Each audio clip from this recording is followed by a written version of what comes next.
Plan B to repeal and replace Obamacare is dead. And before the ink even dried on Plan C, repeal now, replace later, looks like that one is cooked as well.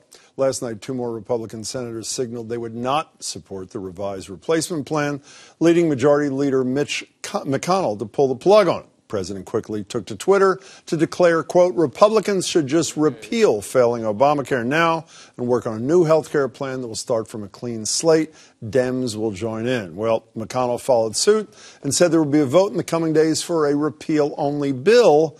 But within hours, at least three Republican senators said they wouldn't support that plan either, at which point Donald Trump declared this. Let Obamacare fail. It'll be a lot easier. And I think we're probably in that position where we'll just let Obamacare fail. We're not going to own it. I'm not going to own it. I can tell you the Republicans are not going to own it. And as you would expect, Republicans and Democrats are not exactly on the same page with how to move forward now. The door to bipartisanship is open right now, not with repeal, but with an effort to improve the existing system. Democrats have not been interested in working on this. They don't want to get us off of the Obamacare train. They want to double down on a failed system that is in the middle of a collapse. And ultimately, it's very clear that they're more interested in a single-payer system, which means government-run health care. So that's agreed upon. Now what? Joining me with all the answers, we hope, are Jennifer Nassour. She's the former chair of the state Republican Party. Hi, Jennifer. Hello. Scott Lehigh, newly fit, I should say. Scott is a columnist for the Boston Globe, and you're looking great. Thank you, James. Okay, can I start with you? 60-plus votes by the Republicans to repeal Obamacare when they had no power because they knew the president, as in Barack Obama, would repeal it. They finally have the power, and they can't do it. Is this up there with the greatest Republican embarrassments maybe ever, Jennifer Nassour? Yes, it's egg on everyone's face. And I have to say, Jim, I'm appalled by both parties in this entire process. Because on one end, you have the Republicans who had 7 years to put a plan together, put it in the safe, leave it for another day, bring it out, tweak it, and put it out there. On the other hand, you have Chuck Schumer, who's out there saying, oh, you know, we'll sit down with you guys and make this so that way it's not a train wreck. Well, the train wreck was yours to begin with. So maybe you Democrats should have worked on it at the beginning. Okay, so you wrote a piece this afternoon online that essentially says they're all a confederacy of dunces. The Republicans, at least. Yes. Yeah, right. So, but doesn't she make a bit of a point? Why didn't the Democrats propose a fix when they had a little bit of power? They tried a number of times to fix the ACA, and always the word from Republicans, no, if we open it up for debate, we want to repeal it. There was no sense of let's work together. But there's a lot of, and I don't mean to say that Jennifer's doing this, but there's a lot of the narrative here that's been reworked a little bit from the start. The Democrats did this in secret when they had dozens of hearings and meetings. Over months and months. It was rammed through. Well, it was put through under reconciliation, but with 59 votes and with no Republican votes. That's a similarity. After lots of time to try to get agreement, and I got to say, today what we saw, the President of the United States of America sitting there and essentially saying, in a cover your tail posture, saying we are going to let this law, which is millions of people's health care, fail, I think is just shameful. I have to say, I'm with Scott on this thing. Even if he is disgusted with the Democrats not collaborating with the Republicans, even though the Republicans, like Paul Ryan, keep saying, we don't know what we're going to work with them on, to say that is really almost unconscionable. Well, why are you guys shocked? I mean, why is this a shocking thing that Donald Trump actually said those words, right?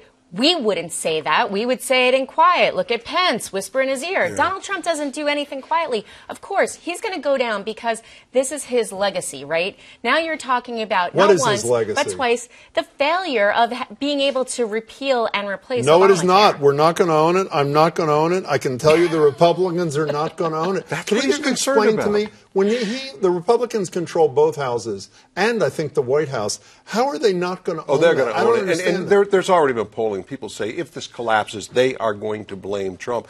And the other thing is, it has not been collapsing. Premiums have been rising, but the subsidies rise as well. This could easily be fixed. There are problems. Well, in a number of states, there are real serious problems where there's only one choice where premiums have gone about 3 dramatically. states. Yeah. Absolutely. Yeah. And that's exactly why I say everyone, all of them in Congress, besides for the ones that have had the nerve, like the Susan Collinses of the world, who have had the nerve from day one not to go along with the repealing part of it, right? Even going back 2 years, she has stood her ground. And so when you have the Susan Collins, I think that they're a different story. But for most of them, they should all be tossed out on their ears. They are not doing any service to the American public, whether that's Democrats or the Republicans right now. They're all an embarrassment. Can we, people at home aren't going to care about this, so have a drink for 30 seconds, then come back. Winners and losers. I know it's useless, but it seems to me a big loser who is not being described as such.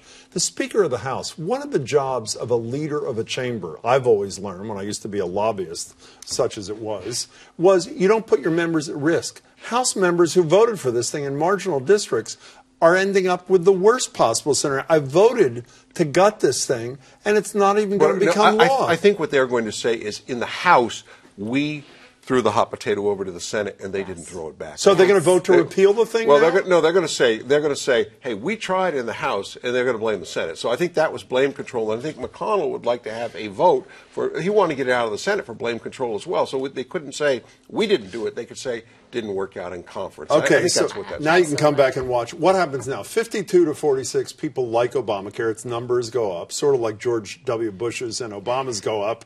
The longer Donald Trump is there. 2 to 1, people said in the Washington Post ABC poll the other day, they prefer Obamacare to the Senate alternative. What happens? John McCain tweets in from his hospital bed, Democrats and Republicans should work together. Charlie Baker signs a bipartisan letter with a bunch of other governors today saying work together and, by the way, invite some of the governors.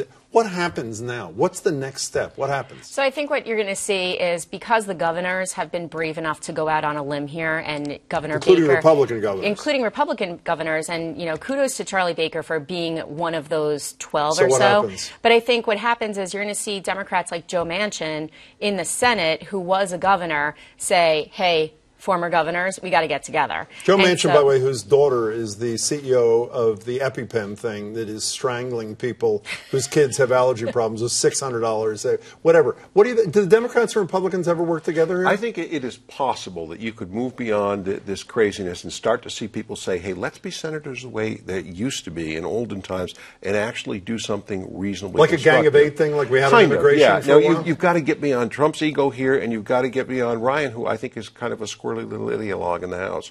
But I think it's possible. And I think I do, because I think right now what you've seen is the 3 senators who said that they would not vote for the repeal and then replace later, all women, all Republican women. And I think those women, and very different states. So you have Susan Collins, Lisa Murkowski from Alaska, and then West Virginia, Shelley Moore Capito.